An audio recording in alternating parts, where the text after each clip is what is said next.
Well, I think everybody is back by now, so hello again. It is my pleasure to introduce the first session, and I will start by a follow-up of what was said by the ministers. That was a very lively exchange, and I think we got a sense that globalization indeed is favorable in aggregate terms, is favorable for the world economy, but at the same time, it comes with challenges. And what the ministers told us is that one of the challenges is the rise of inequalities, although globalization may not be responsible for all of it, and we know that technical progress in particular plays a role as well. What Minister Chan said is that politicians need to have courage to be able to push the right policies on a domestic level. And what Minister Sapin told us is that we need a narrative. We need to be able to embark people and give a meaning to globalization in order to be able to embark people. So what I want our speakers today, our distinguished speakers, to concentrate on is what is the interaction between the two? In other words, what is the link between the rules for globalization and the ability to embark populations, to convince people that indeed there is a meaning to globalization and that indeed there is a gain for them, for each of them, to globalization. So I don't need to introduce the speakers because I think they have been introduced already. And so without due delay, I will give the floor to Bertrand Badré, who will focus more specifically on financial aspects of globalization. Bertrand. Thank you, Claire. It's a real pleasure to be in Singapore today. Thank you for your invitation. So when I saw the question on trust and globalization, it reminded me of a big debate which happened in France roughly 25 years ago, when you had two bestsellers competing for the prize of best-sold books. On the one hand, Viviane Forester, L'horreur économique, the financial horror, which was denouncing globalization. On the other hand, Alain Minc saying the happy globalization. It was 25 years ago in France, and France looked very specific 25 years ago, very outside the mainstream. And now, when you look at the bestseller list in the US, you have books like Winners Take All, The Elite Charade of Changing the World by Anand Giridharadas, and many others. So now this debate, which was very Franco-French 25 years ago, has become global. And people are very nervous about globalization, as you rightly say.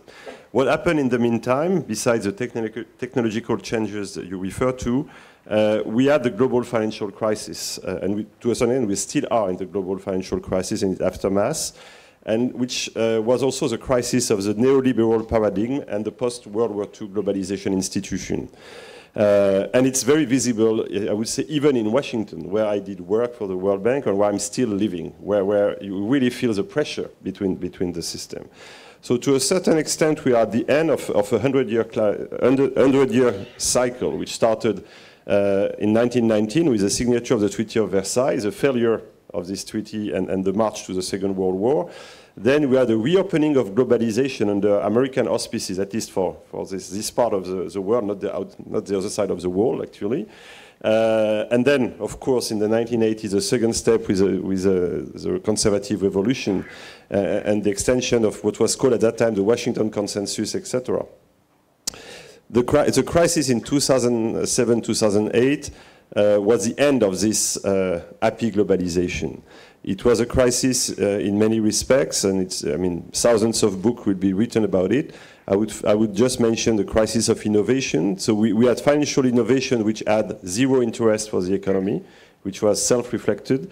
We had a crisis of regulation, which was both a crisis and to a certain extent a natural effect of the neoliberal model, because part of the neoliberal model was deregulation. And when you push deregulation, it goes too far, and that's what happened in 2007-8. And of course, it was a crisis of globalization. On the one hand, financial globalization had been very fast, extremely fast. On the other hand, I would say legal and ethical regulation or globalization had been very slow. As I think Mervyn King said at that time, referring to Lehman Brothers, Lehman was supposed to be a global institution, but when a global institution died, it becomes domestic again. And that was really the tension that was made visible in 2008 and 2009. As a result, trust is gone. I mean, we had a lot of negative economic impact, but the major impact is trust. I mean, the financial crisis has become an economic crisis, a social crisis, and now it's a deeply entrenched political crisis. And it has also contributed to the, it's not the only cause, and we can discuss that at length, it has also contributed to the acceleration of the rising of inequalities. And one can argue that today that we have too much of, we had and we still have too much of financial globalization. And the truth is that the financial system has grown bigger since 2007-8, not because we have too much debt, but also because of the integration of China in the system, for instance. So too much of financial globalization, meaning we still have too much volatility embedded in the system, too much systemic risk embedded in the system, too much tax-based erosion embedded in the system, and so on and so forth. So, and I will leave this to my other panelists, but I would argue that to a certain extent, the financial opening has negatively impacted the benefits of free trade. You have created more imbalances on finance that have retrofitted on free trade and created tensions. So what have we done since 2007-8? A lot and not that much. So the good news is that we are not dead. I don't think we are in 1939 or 1940. I touch on wood, but I think it's okay. We are not dead. But we still have not started to think what comes next. We have not started to reset the system, to reinvent a new system. We have not really addressed this trust issue. And on top of the global financial crisis, don't forget the Dieselgate, the WikiLeaks, the Panama Papers, and so on and so forth. So the decrease of trust has been systematically increased over the time. And I can also mention, it's true in France and the US, maybe not in Singapore, the rising of conspiracy theories everywhere. People don't trust anything anywhere. 20% of Americans still believe the earth is flat, and 30% of the French still believe that the terrorist attack in Strasbourg was engineered by the government to bolster its popularity. 30%, not 5%, so it's a big figure. So we have not really answered to two very important questions. What is the type of economy that we want for the 21st century, and how do we want to finance that economy? And I have a footnote to these two questions. Is there a global answer to these questions, or do we want a global answer to these questions? So in theory, the answer is yes. In 2015, we agreed on the Sustainable Development Goals. We agreed to defeat climate change. So we have this kind of roadmap which has been endorsed by heads of state at that time. That's okay. But it's difficult to put in place. We have not really discussed a financial system that can make this happen. And it's also more difficult that we are in times of rising inequalities, which are jeopardizing the well-functioning of our democracy and our economy. And rising inequalities, I mean, it was interesting, last week people celebrated the 10th anniversary of the bull market in the US. It has created 35 trillion of additional wealth in the US, while at the same time, the mean revenue has decreased. So this is so visible. So that's the first point. We have domestic tension. So we have a bigger financial system. We have growing domestic tension everywhere. And on top of that, an international approach is made more difficult. As Emmanuel Macron once told me, we are in a state of civil war today. Or as David Lipton from the IMF say, we are rushing to Ohio instead of staying in California. What does he mean with Ohio? Own house in order. We want to take care of our own little thing. It's called Brexit. It's called America First. And you can have the similar things all over the world. Instead of going to California, collective action. That's really the tension. So the question is not whether we can trust or not globalization. After all, the globalization is a result of our grid model, our shared value, which are put in play. And then the question is the model. We are still working based on the Friedman approach put together in 1970. The social purpose of business is to make profit. Full stop. That's really the underlying most important strength behind everything we do, including the Washington Consensus I mentioned. This is dominating everything, including, maybe not in this school, but most business schools in the world, etc. I think we need to really reset that underlying approach of globalization to make it benefit for all. I think it's important.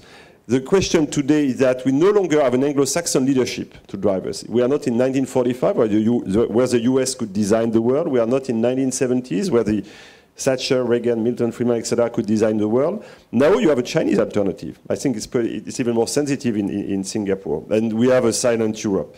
So we must acknowledge the fragility of the current situation. Again, I was discussing just before we come, I'm a board member of Eurotunnel. I can tell you, we all assumed that globalization was happy forever, that you could extend the value chain, that everything was working okay, and suddenly you discover Brexit. Oh my God, you have to queue at the tunnel. I was not prepared for that. And so this is really the world in which we are living. On top of that, you add the technology anxiety, the democracy's pressure. So I think we are to conclude at a crucial moment. Globalization has benefited many people, and we should not forget that. It has risen out of poverty millions and millions of people. But we have global challenges today that cannot be dealt with individually. Trade, climate, biodiversity, oceans, pandemic, nuclear, etc. So I am biased, of course, because of my financial background. But I think addressing the question of the financial model is central. We still have a too narrow definition of profit. We have still a system which is short-term biased. Think about the accounting system. I've been CFO for many years. I mean, the accounting system is still based on the mark-to-market approach. Every quarter, you take a mark-to-market approach, which means that every quarter you think your business will not be a going concern. That every time you have a liquidative approach. How do you want to think 20 years down the road when every quarter you think I'm going to be liquidated? That's the mental box in which we are operating. The compensation system, the regulatory framework, be it the Basel III, Solvency II, etc., everything brings you back to an infra-annual perspective. If you add to that the focus on tax optimization, the fact that most multinationals, I mean, it's very difficult to argue where they're coming from, etc. As Benoit Cœuré from the ECB recently said, the machine, the engine to produce crisis is still there. So I think for many years, because of my background, I've been an incrementalist. I thought we could change things step by step. I think we have to become a little bit more revolutionary today. We have really to start working on the underlying system, on these biases that are really there everywhere, which are very powerful, which we have not started to address. I think it's particularly important for France in the EU, for Singapore in Asia, in particular in the dialogue between, hopefully dialogue between the US and China. I think we both have a very specific pressure and a very specific responsibility to address this question. Thank you very much.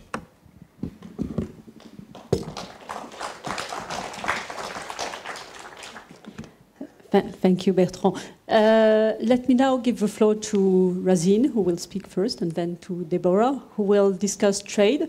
And so could you all both take around 10 minutes and help us think about trade rules and whether they are adapted to the current environment, whether we need to change them to make globalization work for all. Thank you.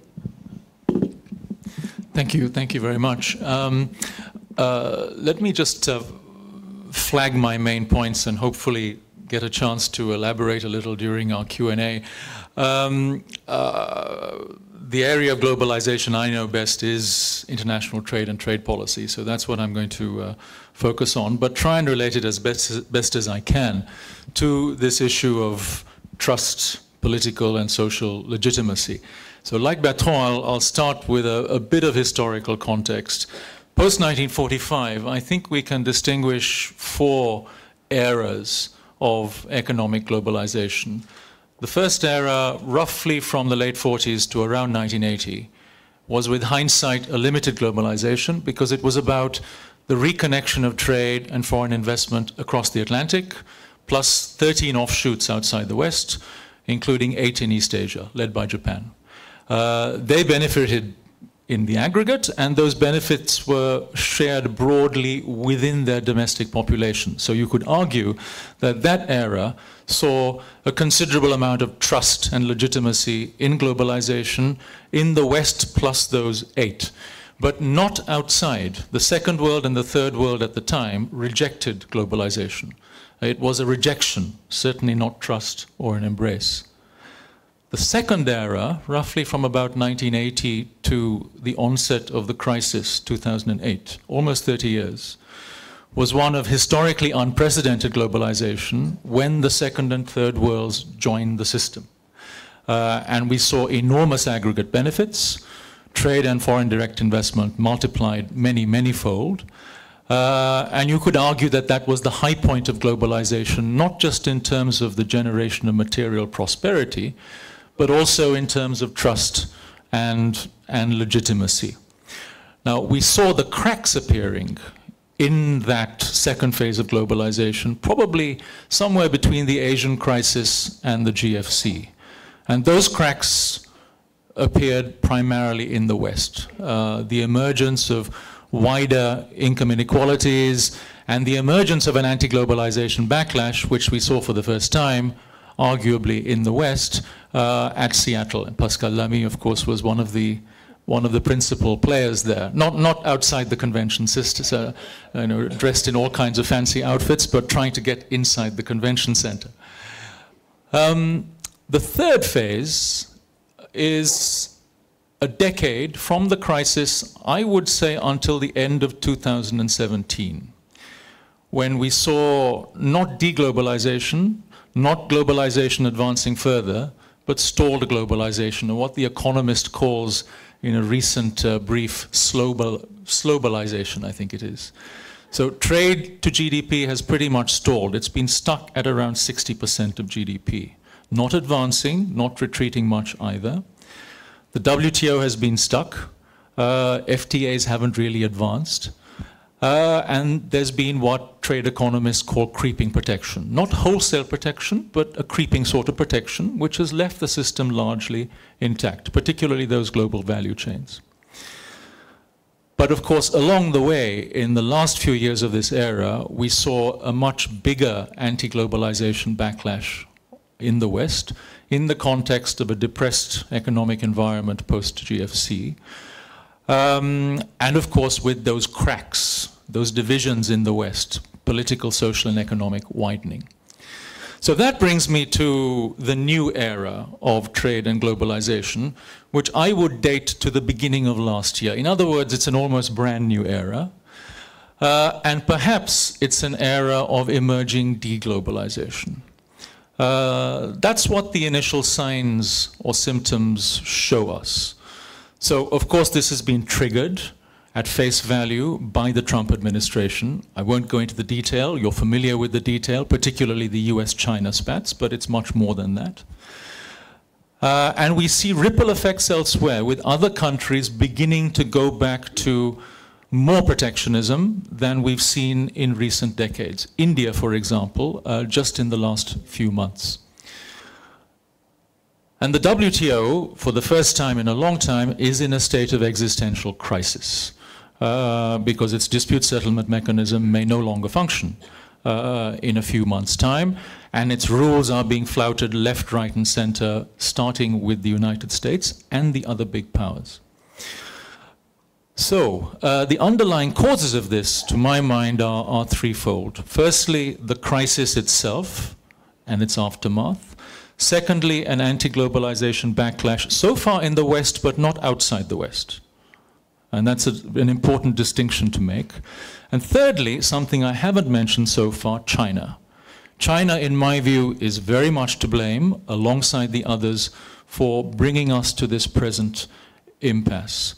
Because what we've seen is quite a significant change of policy in China in a more hard mercantilist direction, which, because of the size of China, has distorted international markets to a significant extent. That wasn't the case a decade or 15 years ago. So we see all those dimensions. Where are we heading with this new era, perhaps of incipient, emerging deglobalization? Well, the signs are not good. The signs are that these fissures are going to widen and deepen.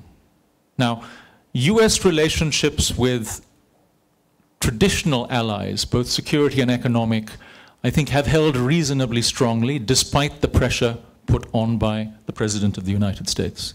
So there are significant countervailing pressures among business and among political elites, which have held the fort between the EU and the US and other Latin American countries and Canada, the US and Japan, and its allies in East Asia. So far. It's no guarantee that it's going to hold.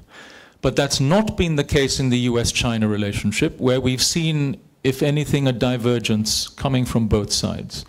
A much harder Chinese line on trade and industrial policy, and of course a much more mercantilist American line, where the national security and economic elites have come together for reasons of legitimate national security concerns, legitimate economic concerns, and of course naked protectionism, to lead to this present threat to the system. We'll see where the negotiations go. I suspect it will be a truce at best. But the danger is that this will get out of control and have ripple effects in the system. Economic effects of what we've seen so far in this new era of trade, deglobalization, well, a fragile economic recovery may well be derailed in the course of this year and beyond, and one of the leading factors in that will be, probably, uncertainty and protectionism in international trade. We're already seeing the beginnings of global value chains changing. Multinationals are beginning to make serious decisions about locating their production in different places to accommodate this new protectionism. All of that, in sum, points to a system in the short term, perhaps into the medium term, which is bad for globalization, in other words, less trust, better for deglobalization, and with probably significant material costs, as well as wider social and political divisions. It's not a hard prediction, but I think those are the incipient trends. So very finally, in my last minute or two, where do we go from here if our starting point, or my starting point rather, is that globalization has been a good thing in the aggregate for middle income, poor and rich countries, despite its weaknesses and flaws. I would like to see it get back on track. I would like to see its benefits more widely spread between and within countries. How do we get back on track, and how do we restore trust? I think there's a short-term answer and a more medium-term answer. I'll be very bullet pointish now. For the short term, I think the emphasis has got to be not on grand visions. It's got to be on damage limitation. In other words, to prevent deglobalization really escalating and getting out of control. And on the trade front, I think that leads to two priorities. One is some sort of US-China accommodation, which won't be a solution because the divisions are simply too great, but an accommodation that will hold the fort and prevent US-China spats from spoiling the rest of the system. Secondly, salvaging the WTO. Again, not a long-term solution, but finding accommodation between the Americans, the Chinese, with the Europeans and the Japanese and some middle powers in the middle on dispute settlement and subsidies and SOEs to keep the WTO show on the road, because I think one of the biggest costs of what we're seeing at the moment is this serious erosion of multilateral rules almost to the point of breakdown. And those multilateral rules, particularly in international trade, were very much part of the old system of pretty successful trade and globalization. In the more medium term, we need more fundamental reform of the WTO. I would like to see us get back to more liberalization and regulatory reform, although that seems a long way off at the moment. I'd like to see us get back to stronger free trade agreements, including the United States getting back into the TPP. Again, not a short-term prospect. Very final point. I think we're now in the early stages of a new system of capitalist competition. So if I go from the big picture to the mega picture, which is the link between trade, geopolitics, and capitalism, there is a Cold War analogy here. Then, of course, it was a US, Russia, Soviet Union geopolitical rivalry combined with the competition between Western-style capitalism, or varieties of Western capitalism, and the Soviet command economy. Now I think we're, of course, in a situation of geopolitical rivalry intensifying between the US and China. The main playground is right here in East Asia. But alongside that, I think we are now in an emerging, we have an emerging picture of competition between Western varieties of capitalism and non-Western varieties of capitalism, which is a spectrum, starting with the United States and the rules around it, which are embodied in the TPP, with Chinese hard authoritarianism, stroke mercantilism at the other end, and shades in between, including what we see in the European Union. I'll stop there. Thank you.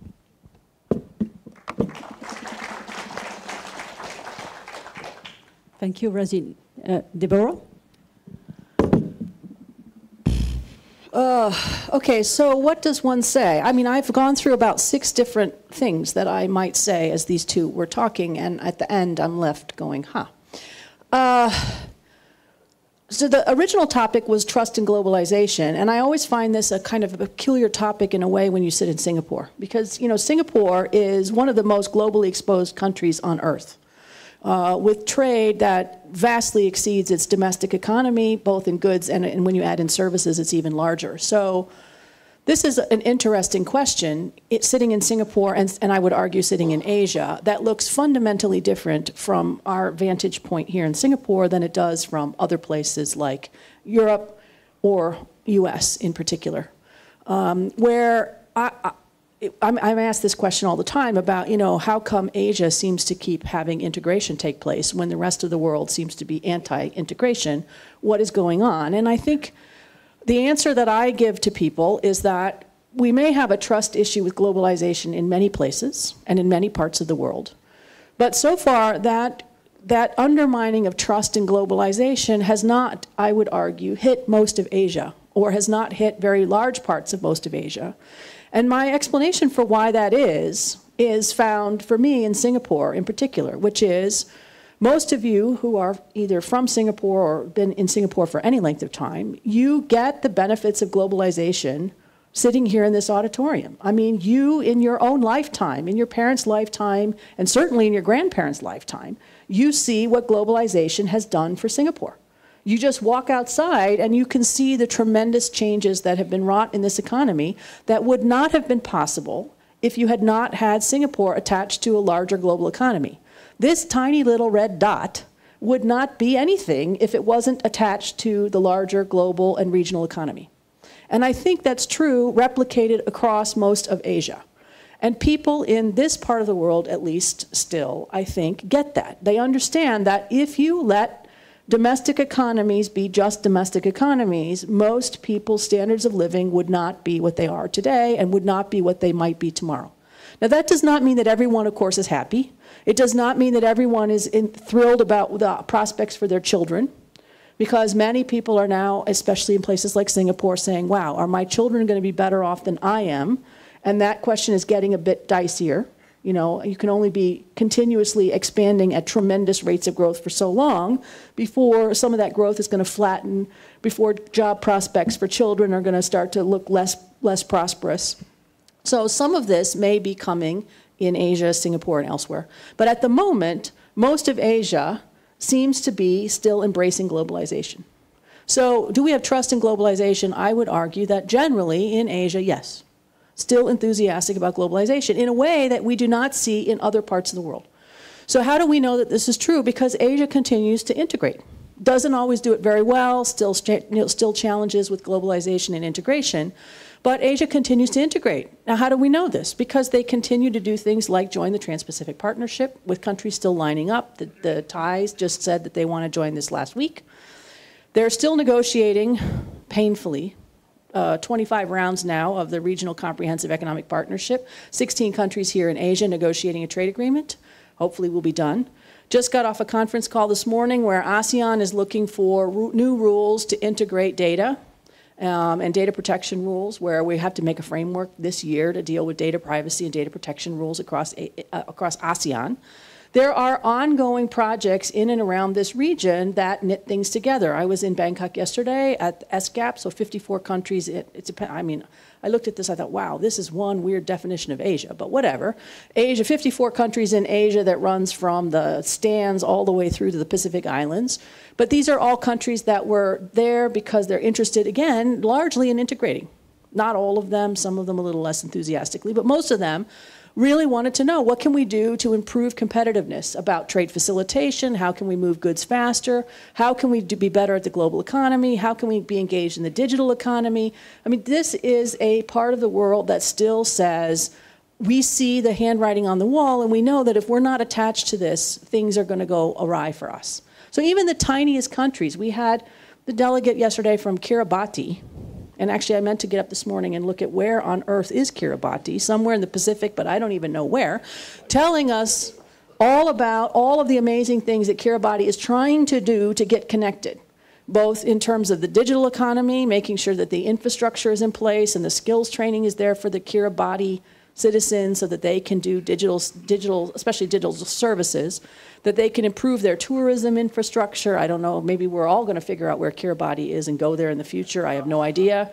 That they're working on fisheries, which is lovely. I'm sure they have fish. I don't know if they're going to be able to get the fish out of Kiribati and into any markets, but maybe. The Europeans in particular are always a nightmare when you try to export fish to Europe. Those of you European officials in the audience should pay attention to this. But nonetheless, the point is, here's a tiny little Pacific Island country doing everything that they can to integrate, because they know that if they are not integrated, what are they going to have? Nothing. A beautiful little island in the middle of nowhere that no one cares about. So this is the kind of thing that you see in Asia that you don't see elsewhere. And I think it's important to recognize that while there are certainly challenges in the system, lots of challenges in the system, people are starting to get that, you know, integration matters. And maybe there's a trend, I don't know. I've spent a lot of time looking at the multilateral system. And in all of that time, looking at the multilateral system, I have never had anybody, I've never had any companies come talk to me about the WTO. Never, not once. I have rarely been asked to talk about the WTO. I mean, in the last 5 years, never, until, weirdly, the last 3 weeks. In the last 3 weeks, I think this is maybe the 6th time in the last 3 weeks that I have had to talk about the WTO and the multilateral system. So maybe something is happening. Maybe people are finally starting to say, wow, you know, this whole system that we have, that we rely on, I describe the WTO system and the multilateral system as air, that air that we're breathing is now not working like it used to, and we're all finding it harder and harder to breathe. And so maybe we should do something about it before the air is gone and none of us can breathe. So maybe we're onto something. Maybe somebody is now suddenly going to go, oh my goodness, before the oxygen is gone completely, we need to do something to save the multilateral system. Or maybe I've just been weirdly lucky or unlucky in having 6 events in 3 weeks in which I have to talk about the WTO. I don't know. But the point is that there is now, because of all of these challenges at the global system level, people are starting to pay attention to what are the best parts of globalization, can we do something to fix those? And for me at least, that's a promising thing looking forward. And hopefully, especially Asia, where integration matters, where people get it, and where people's livelihoods have been changed and transformed, again, not across the board, not everyone, but where people get it, are hoping to drive the system forward. And maybe as we have the traditional powers that have anchored the system step away from the ball game, maybe these new countries, including little Kiribati, can step forward and say, you know, this matters to us and we want to do something to save it. So let me stop there.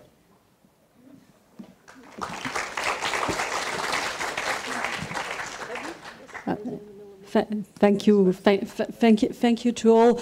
And before giving the floor to the audience, maybe a few remarks in reaction to what you said.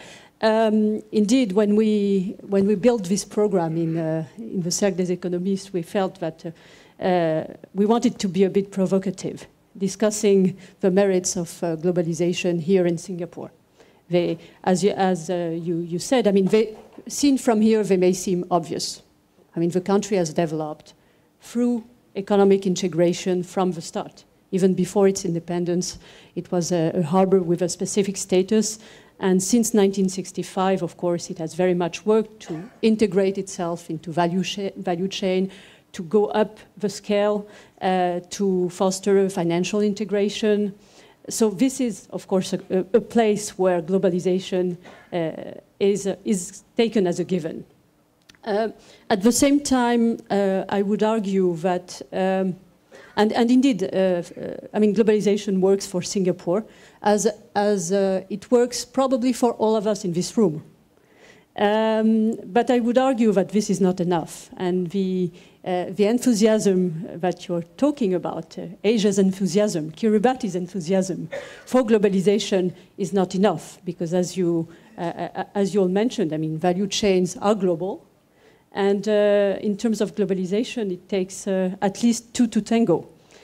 So Asia integration is interesting, but we've seen in the aftermath of the financial crisis that when things go wrong in the developed world, they transmit very quickly to Asia, through, in part through China.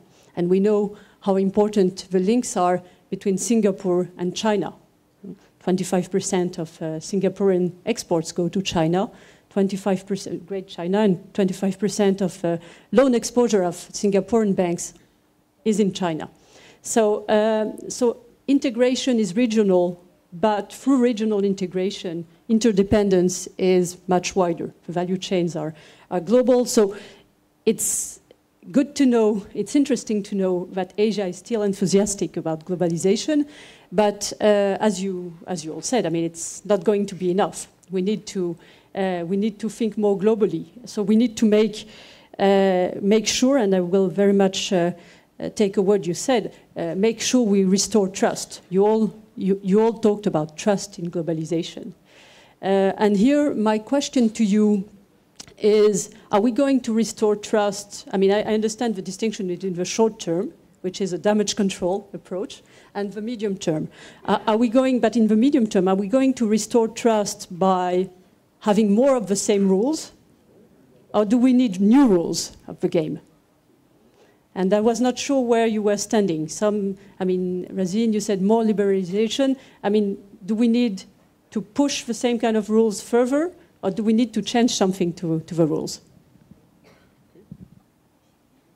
Well, let me give a direct response to a direct question. I'm an old-fashioned classical liberal. So, you know, I believe in limited government and free markets, more or less. So, quite predictably, I would say that I'd like to see markets given as wide a range as possible around the world, and for governments not to be big and weak, but relatively small, but more effective with it. Now, that's an ideal scenario, of course. In terms of a basic proposition for markets to work and to keep borders open, to have the relatively free flow of goods and services and long-term capital. Short-term capital is a different issue. To give people the freedom of movement to the extent that's compatible with domestic sovereignty. All of those things, I think, are precious, and they need to be fought for in the West, in Asia, and in the rest. When it comes to domestic arrangements, to deal with the things that can go awry for certain sections of the population or certain regions as a result of technology, the world of work, globalization to some extent, one can think of different arrangements that vary according to local context. So, I mean, that's a very broad proposition. But one aspect of this question is, well, trust at which level? Fundamentally, for me, trust is domestic. It's local. So in the first instance, I think it's very much a case of attending to problems and solutions at home. And to use an old adage, to build a house starting with the foundation and not the roof. Right? So that's very much about things that happen at the national level and even at subnational levels. But one can think of useful complements to that regionally and globally. And one can think of regional and global rules that can reinforce good national practice. I don't think of it, never have thought of it the other way around, starting with something called global governance and grand visions for it, and then coming down to the local level. I'm, to be a little bit controversial in this setting, I'm a child of the Scottish Enlightenment, not the French Enlightenment. I don't believe in Cartesian thinking on a blank sheet of paper, as it were. I believe in working with the grain of human nature as it is. That's what Adam Smith taught me, at least. So that would be my very broad conclusion. I am worried about the future, and not just about the West, given the fissures that we see in the West and the way they do spill over to Asia and other parts of the world, as you rightly argued. But I'm also worried about what might happen in this part of the world. We've had over half a century of spectacular catch-up growth, mostly. But there are tensions now in especially countries that are rich and middle income in Asia, which are beginning to resemble the kind of tensions and conflicts that we have seen in the West for the past few decades. Widening income and other inequalities, widening regional inequalities, the feeling that some sections of societies are stuck, while an elite becomes ever more insulated and does well for itself. Pressures on political systems that have to cope with new expectations and new demands. That's happening to some extent in Singapore, mild in comparison with the West, but we see it in Japan, South Korea, Taiwan, and elsewhere. And if the global environment goes from bad to worse, if we see more protectionism and deglobalization, if we see a breakdown in international cooperation, if we see the wrong kind of leadership from the Americans and the Chinese, with the EU absent from the table, as it were, then the chances are that these things are going to get worse in some parts of Asia. Of course, we want to avoid all of that. Thank you. Bertrand. No, maybe just first a few words on Kiribati, because I have the privilege to go to Kiribati. No, seriously, I was doing my military service in the French Navy base in Tahiti, and so I've cruised all over the Pacific Ocean. I've ticked all the boxes of all these islands. So it's interesting to see that Kiribati is enthusiastic for trade, and I think it's great. The former name was Ellis and Gilbert Island. It's spread over, I think, 5,000 kilometers around the equator. So to go to Kiribati means to go to many different places, actually. And, but the point is, they should also focus on other aspects of globalization, in particular climate. Because if we don't handle climate, they might be enthusiastic for trade, but they might disappear before even enjoying the benefits. Not to discuss the biodiversity, the oceans, etc. So it's not just trade. I mean, when we discuss globalization, we really have to take into account all these issues which require an action which does not depend only on market economy per se. And that's one of the issues that we have today. So just coming back to what I said, I said I've been an incrementalist. I thought you could change things step by step, and I've become more revolutionary. What do I mean with that? I still believe in market economy. From that, I'm a little bit like Adam Smith, etc. But also, don't remember that Adam Smith also wrote about morality, which I think is important. And I think we have lost sight of this aspect of the market economy. So I think market economy has proven it's the best way to allocate resources under constraints. My point is that we have to change the constraints today. It's not just a maximization of profit and basically paying less taxes and trying to avoid a number of things. So we have to put market economy under two pressure. First, the market pressure. What does the client want? I remember one of the big guys managing fixed income in New York told me, Bertrand, do you seriously believe in sustainable development? This is bullshit. I said, yes, I do believe this is important. He said, okay, well, you might be right. Some of my clients are asking, so I don't care, but if they put pressure on me, I will go in that direction. I say, fine, I don't want to question your motivation. So it's important that, in particular, I trust the millennials are really, and the younger people, my kids, are putting pressure. They understand this very well.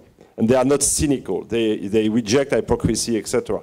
So I think we have to put pressure via the market, via the client's expectations. But we also have to discuss the regulatory framework, the pressure from the system. That's what I've said. We still have an accounting system, a compensation system, and a regulatory system which gives no incentive whatsoever to anybody to do the right thing. What do I mean with that? I mean, if a company say, I'm focused on sustainable development, I want to make things for the long term, I want to take my carbon footprint, etc., there is very little to nothing that pushes, that incentivizes a company to do that. So some people do it because they think it's a good thing to do, but they're not really rewarded by the system. That's important. So as long as we have not addressed this, I'm very skeptical on our capacity to change. And that's, for me, it goes at the very root of the system. The question is that there is no master of the world today. There is no place where we discuss, okay, let's abandon this system and move to someplace else. I mean, certainly not at the UN, at the G20, G7, or whatever, that these things are being discussed because of the state of civil war I mentioned earlier. So what can we do today? I've come to the point that since we cannot change the system, that's the French Enlightenment, the tabula rasa myth, maybe we have to move on concrete actions that basically creating some tipping points in some area, like banning plastics. And suddenly, when a critical mass of people agree that plastics is not good in the ocean, then it retrofits back in the system and people say, yes, let's change the way we do things. So can we do enough of that things in the short term that we are given, because these things is short term? That's the real question. I wouldn't want the tree of the next financial crisis, which will come, this is the name of the game, there will be a financial crisis, to prevent us from seeing the jungle of the climate environmental crisis and the jungle of the social crisis. And that's the problem with the finance. We are obsessed by the short term. Thank you. I can't solve the whole problem. I don't know how to do that. So, I mean, all I can do is focus on the area that I focus on. So what my goal is to get, you know, better, again, I do trade. So my goal is to get better trade rules in the spaces that I work in. And that's all I can do. And I think that my response would be, you know, if everybody did what they could do in the spaces that they work on, collectively, maybe we get a better outcome. Rather than sort of assuming that there is some ideal scenario world out there and we should all just do that. To me, that just seems unrealistic. So if we all just worked on our own space, whatever it happens to be, and do the best that you can in that space that you're in, maybe collectively it adds up to something. Because I just don't know how you achieve all of this grand vision if all at once. This just strikes me as an unmanageable problem. So, you know, one thing that I do think we need to put on the agenda that hasn't been discussed in the globalization discussion, it's not about trade, really. It's about technology and the shifts in technology and what that does for fueling some of the backlash against what is viewed as trade or viewed as globalization. It's really about technology and the shifts in technology, which are only accelerating. And that, to me, is a key challenge. So what we need to do now is before it becomes an issue, let's put in place the right rules, the right regulations right now that will make some of those technological shifts easier to handle and less of an issue. Then wait until we have disastrous policies in place that make it impossible for you to move forward. And so again, trying to fix the space that I'm operating in. Let's fix the best spaces that we can for new technology shifts. And then government then, to me, has to help by creating the workforce that will be able to handle some of those technology shifts, which you saw from the minister this morning is something that Singapore is really, I think, cutting edge in trying to think about what those issues would be. And that's going to be important, and it's very hard to do. Yes, maybe a follow-up question. What does it mean to change the rules to adapt to a shift in technology? And also, do you think that Bertrand was saying that we're heading towards a social and environmental disaster. Do you think these aspects have any place in trade agreements or not? Well, I've always believed that trade can only cover a trade agreement can only cover so much, and if you try to stretch it into other things, then it just simply cannot do more than it is designed to do, because it simply cannot cover the whole planet. That's it's asking a remedy to solve problems that it was not designed to do, and then everybody's dissatisfied with the outcome. So I think trade agreements are not the place to resolve all things, especially all things environmental and all things labor. To me, this is putting too many things into a trade agreement. So this is not where I would stick some of these. Now, some aspects, of course, are trade related, but not all. Some of the new areas, for example, if we don't get the digital rules right, particularly data rules right, we are in trouble. And in particular, I think about, I'm a little bit obsessed at the moment with the Kiribati lady because I just met her yesterday. But if we don't get the data rules right, then this lady from Kiribati will never be able to participate in the global economy because everyone will be blocking the services that she wants to sell from Kiribati because she will not be able to have the data from Kiribati, like customer data, customer information, credit card information, flow from Kiribati to Singapore, for example. And if that gets blocked, then she cannot sell any services from Kiribati. So what is she supposed to do now? She has to sell it by canoe or something. I mean, I don't understand how she's supposed to do this. So if we don't get those data rules right, she cannot participate in what will be the next part of the economy. So this is critically important. If we require data to be hosted locally, what a disaster. If there's 5,000 kilometers of islands or whatever in the Kiribati chain, where is someone supposed to host data? They're going to build a server? Nobody's going to build a server in Kiribati. I'm sorry, but it's not going to happen. This is never going to work for them. So we have to think hard about the rules that we're creating now and how those will function for the citizens of tomorrow, including the people who are stuck in Kiribati. Like, they need to be able to participate in a global economy just as well as you can sitting here in Singapore. You wanted to say a word, and then we should let the room maybe ask a question. Sure. Well, Debbie's comments reminded me of my very last point, which is essentially about an emerging competition of rules.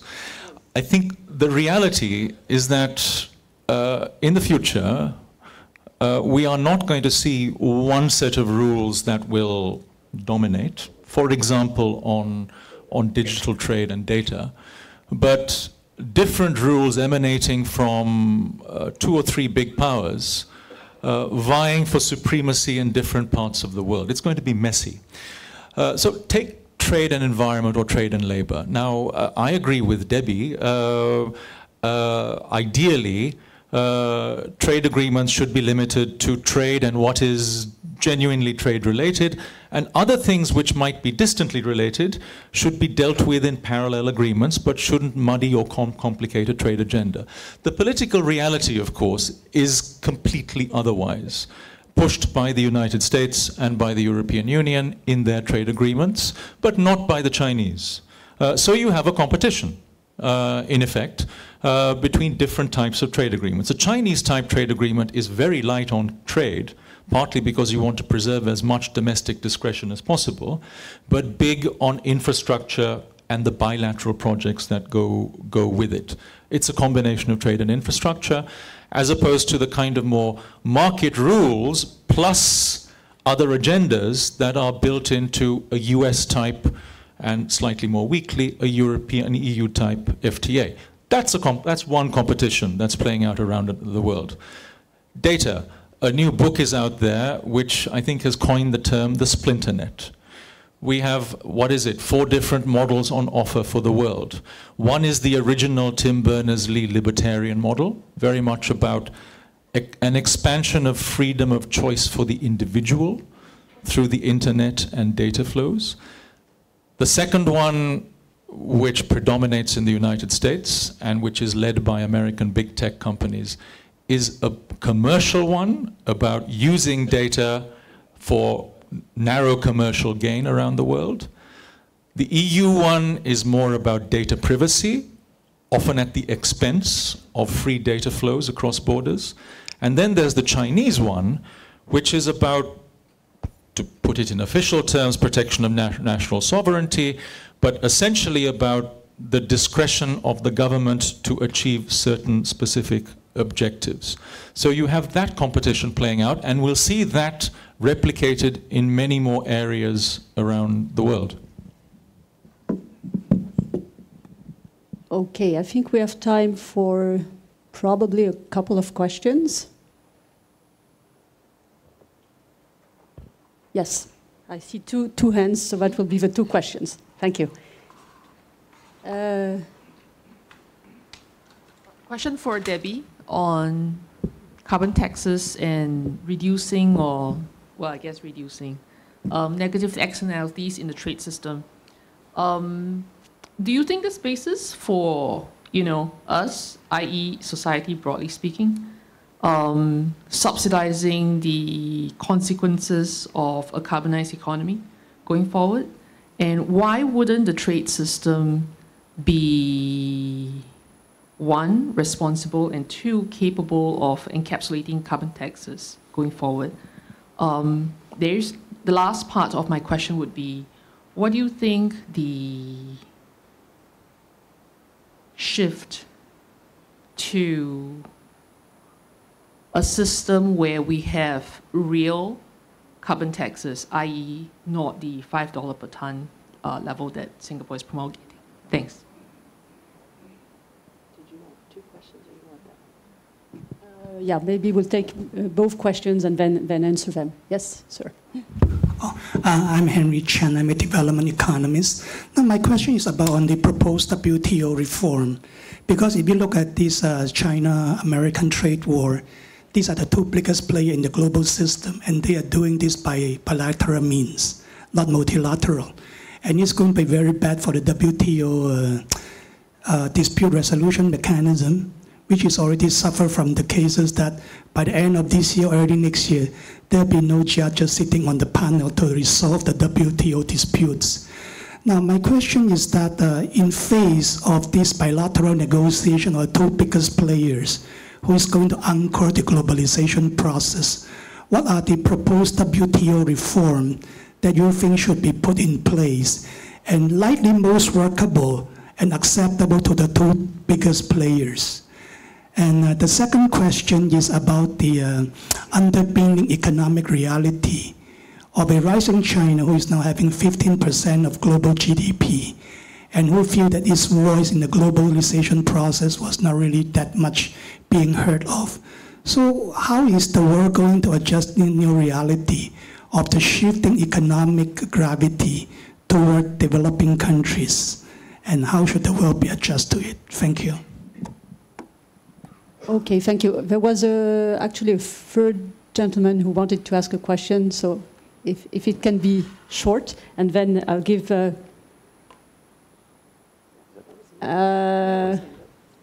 Okay. Okay, yes. two questions, then that's it. We'll be a bit late for lunch, but that's fine. Philippe Wayne, I work in Singapore for investment fund. My question is about tax equalization and tax harmonization. You say we need to restore trust in the system for better globalization. So do you believe that tax equalization or tax harmonization will be a solution? Do you believe it's feasible? And how can we explain this to the people in a country like France, where the majority of people do not pay much tax? Thank you. Okay, last question. Hi, I'm Roshni Benedette. I'm a journalist and occasionally an academic.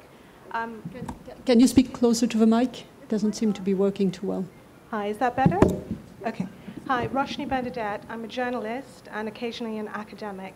And I've been enjoying the discussion this morning, but I realized that it took us until 11:36, to be precise, for the word climate to come up in the discussion.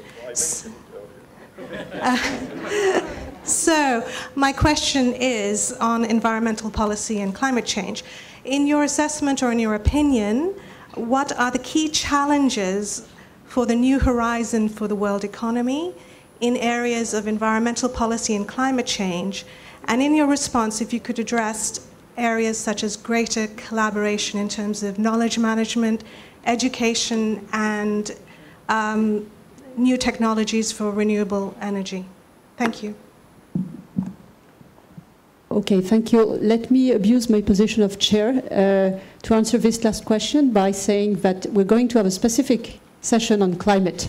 So indeed, it's a very important topic, and by the way, the word climate, I think, was pronounced in earlier sessions as well. So I think it's clearly recognized as a very important topic for collaborative action, but we're going to have a specific session. So I will ask the speakers to answer the three other sets of questions and give the floor to each of you in a row, and then we will wrap up. Deborah. Okay. So I'm going to talk about climate for 1 second, though. So climate is one of those areas that you can shove into a trade agreement. And there are certainly trade-related aspects of climate change that are important, because there are trade and competitive aspects, especially when we start talking about carbon taxes, that may be relevant to address in a trade context. So, but it's also one of those areas where if we start stuffing everything climate related into a trade agreement, you lose the value, in my view, you could lose the value of the trade agreement. And that's where Razeen would say, I think, and I would agree, that there is another forum that is supposed to deal with climate issues. So the climate folks should deal with climate. And the trade people should deal with any trade-related impact of climate. Now, this may not be satisfying to many people who would say, but neither one of them is doing the job properly, and in the end, we're all roasting to death, and this is no good. So I agree that this is not the best solution, but I don't know what the best solution is, and it seems to me like stuffing all of climate change into trade, especially into bodies like the WTO that are struggling to function on trade, is not the best solution either. So trade-related aspects and potentially thinking through, as we have more carbon taxes coming potentially, and the trade implications of that, on country, because there's competitive issues that come from having carbon taxes, that may need to be addressed, may need to be thought through. At the moment, we don't need to worry about that on the trade side as much, because we don't have the competitive challenges that we would have if we had really good carbon taxing schemes in place. So this is one of those areas where I think you start to stretch a trade agreement too far and it just snaps and doesn't work for trade or climate. But, and I would say on the tax issue in general, we've always had the luxury in trade of being able to say tax is not our problem. We do trade, other people do tax, maybe these finance people, they do tax, but we don't have to worry about tax, which is lovely, because I don't want to have to deal with tax. This finance is not my thing, someone else can deal with it. Unfortunately, we are getting sucked into these tax discussions, including around the digital space. So e-commerce taxes on low-value shipments, taxes on digital services, so suddenly now we're having to deal with tax in a way that we didn't have to deal with before, and it could be coming on the carbon, climate side as well, and so trade, which always had the luxury of saying tax is not our issue, suddenly may have to deal with tax, and it's a bit of a bummer.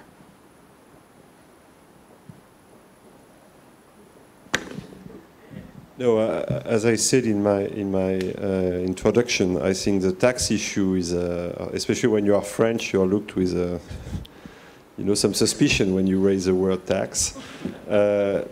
But it's one of the big global issue. I mean, you realize, and it's of course very obvious with some of the multinational, in particular the technology multinational, that there is an element of unfairness in the system that has to be addressed in a way or another. So France has chosen a way today. Is it the best way or not? I don't know.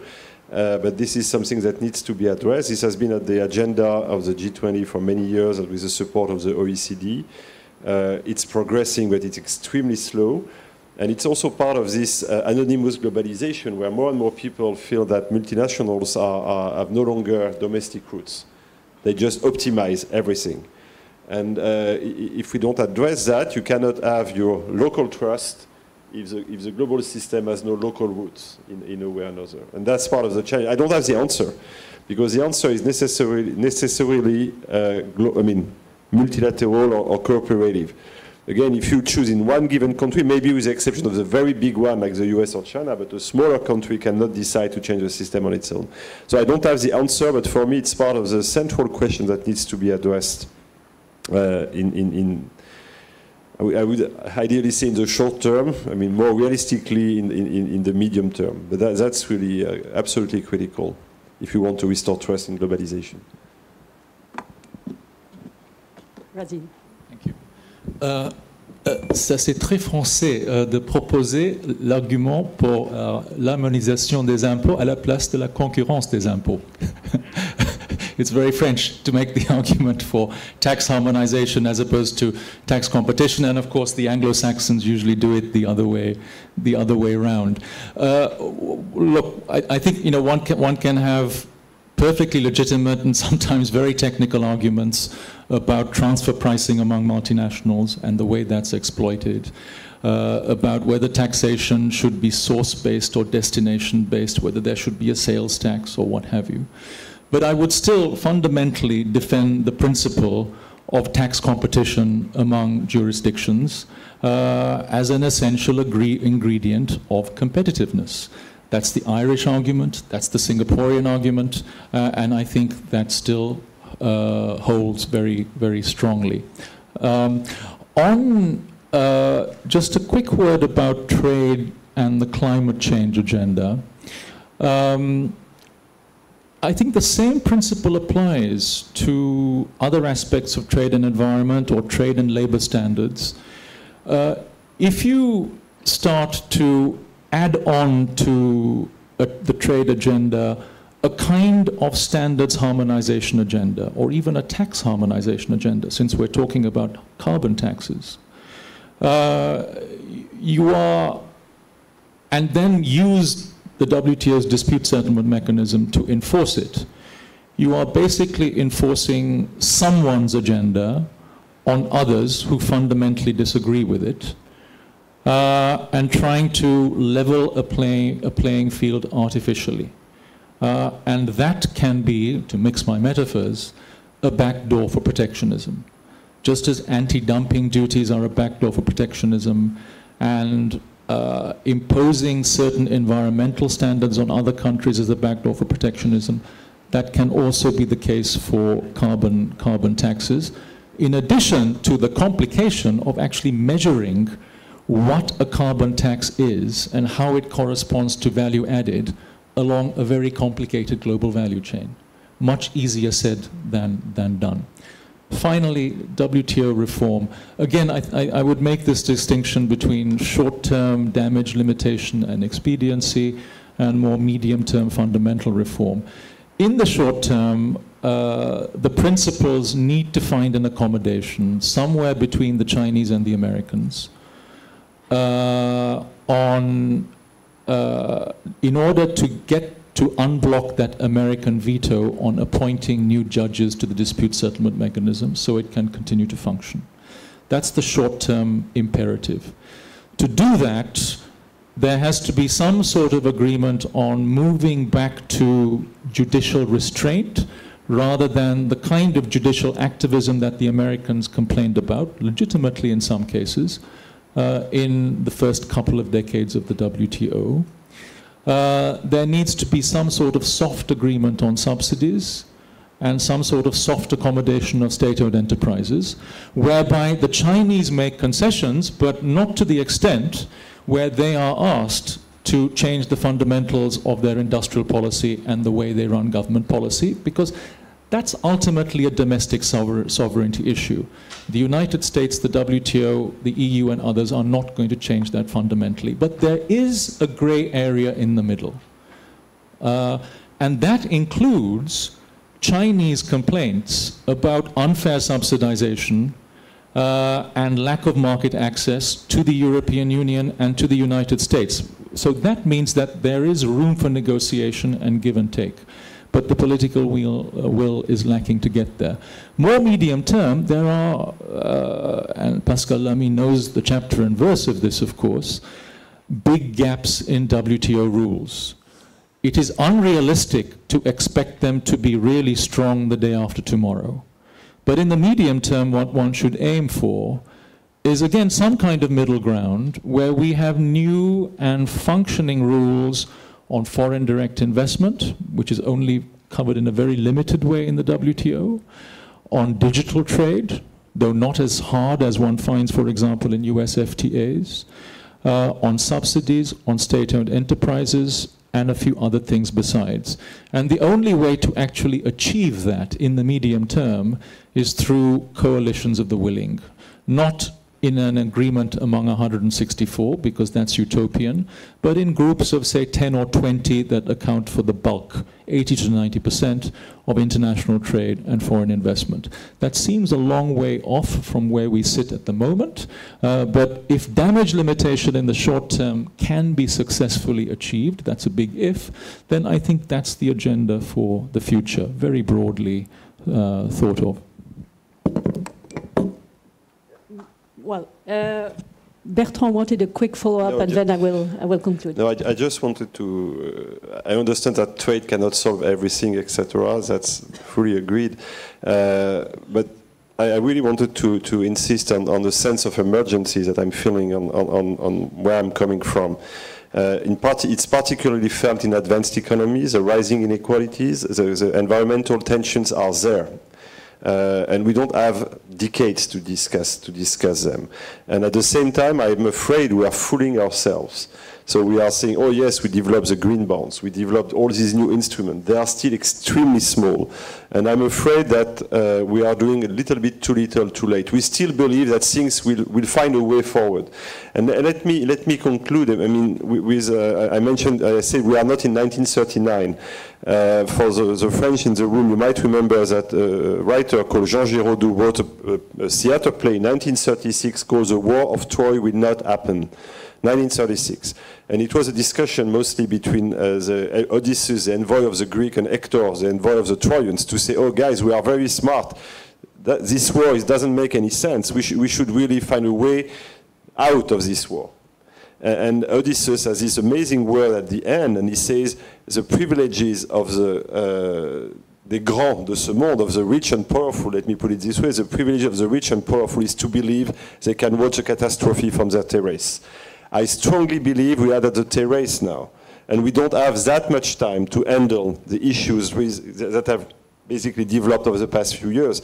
In particular, this kind of growing financial system, more and more interconnected, where we have less control and a weaker political system to address potential tensions.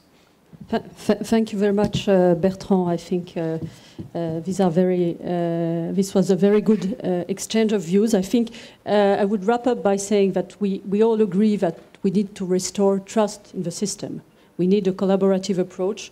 Otherwise, we won't be able to solve issues, economic issues, social issues, as well as environmental issues, which are, of course, crucial. I think what we see from here is differences in sensitivities in the panel.